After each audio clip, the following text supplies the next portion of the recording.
Welcome back, everyone. We're talking about Dune Messiah today. Director Denis Villeneuve spoke with Vanity Fair, answered their questions, and we'll be talking about those in a sec. So he looks back on the first two films, calling it the biggest technical challenge of his life. And for those of you who don't know, Dune Messiah is the novel which follows up Dune. It's a continuation of Paul's story, and it's set 12 years after that first novel. So there will, of course, they will have their inherent challenges when Denis and team decide to follow through with that adaptation. The first question we'll look at: did you think about the kids who may be reading the book now? Your films are their first cinematic experience of the story, like the 1984 version must have been yours. So they're referring to the David Lynch 84 film, his adaptation of Dune. It lives in infamy. Many people, such as myself, have adore that film just because it very much leaned into the inherent weirdness that is Dune. But of course, David Lynch tries to distance himself, referring to it as a very horrible experience making that film. So Denis answers, yes, I tried my best to stay close to the spirit and to stay close aesthetically to something I had in mind when I read the book. I remember when I saw Peter Jackson's The Lord of the Rings, where I felt so much respect for the book, so much love for the book. Of course, it's my adaptation, it's my take on it, but people will feel an energy, a spirit that is close to what Frank Herbert had done. So if I could bring more people to read the book, it would be great. At the end of the day, that's the goal. Yeah, that's a good message. I like how he refers to Lord of the Rings. That too is a very beloved source material, goes without saying, and generally it's held to a very high regard the way they adapted those books. With Denis' adaptation, what I will say, of course, once it came together with part two, it was much more unanimously loved. But I will say, personally, because I read the book first, and I'm sure it's not just for me that I feel this way, but Dune opens up your imagination to such degrees, and the possibility in those cultures, in, like I said, the weirdness of it, I don't think it totally came through in Denis' more stark, tendencies. I thought that starkness he has in his films worked very much in Blade Runner.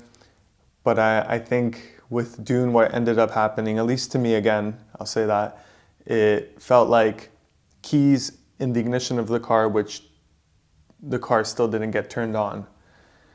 And that's the best way, most simplest way I could describe it, where, again, when you read the books first, it's so hard to live up to that, the fluidity and the possibility of your imagination.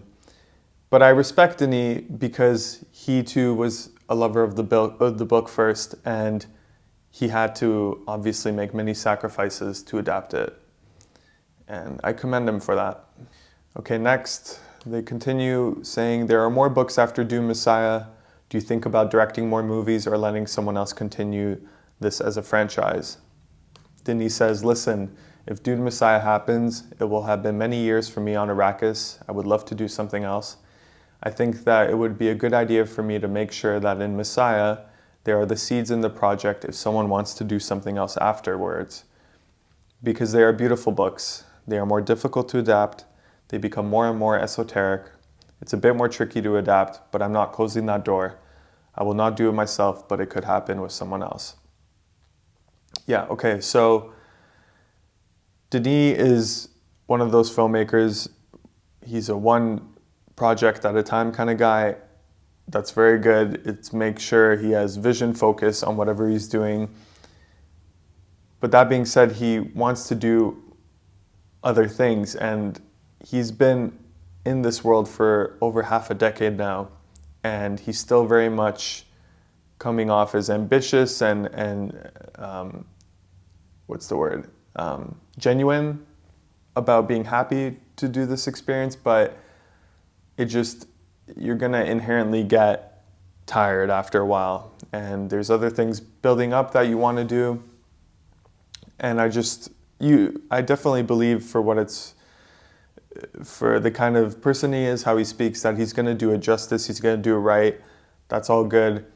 I just hope it doesn't come to any sacrifice the what he intended to do or what he can do, just to get it out there, right? Because people after part 2 are very much anticipating Dune Messiah. You said you're writing now, but you're attached to several projects. What's your focus? It's a good question.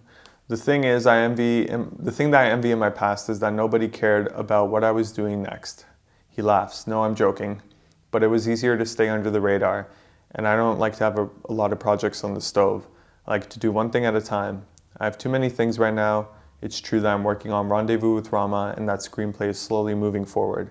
Cleopatra as well, and Dune Messiah. I'm looking forward to going back behind the camera, and we'll see what happens next. Yeah, so very proper, safe answer. He addresses some of those rumors of the sci-fi novel Rendezvous with Rama he wants to adapt. Of course, Cleopatra. So that's all good. I mean, are you excited for Dune Messiah? Do you think Denis should, take his time, not just for the sake of doing it right as far as the novel and the narrative, the 12-year gap for Paul's story, but also just for his own sake? Can you appreciate maybe him taking a little bit of a detour? Please comment below, and if you like what we're doing here, subscribe and look forward to some more news.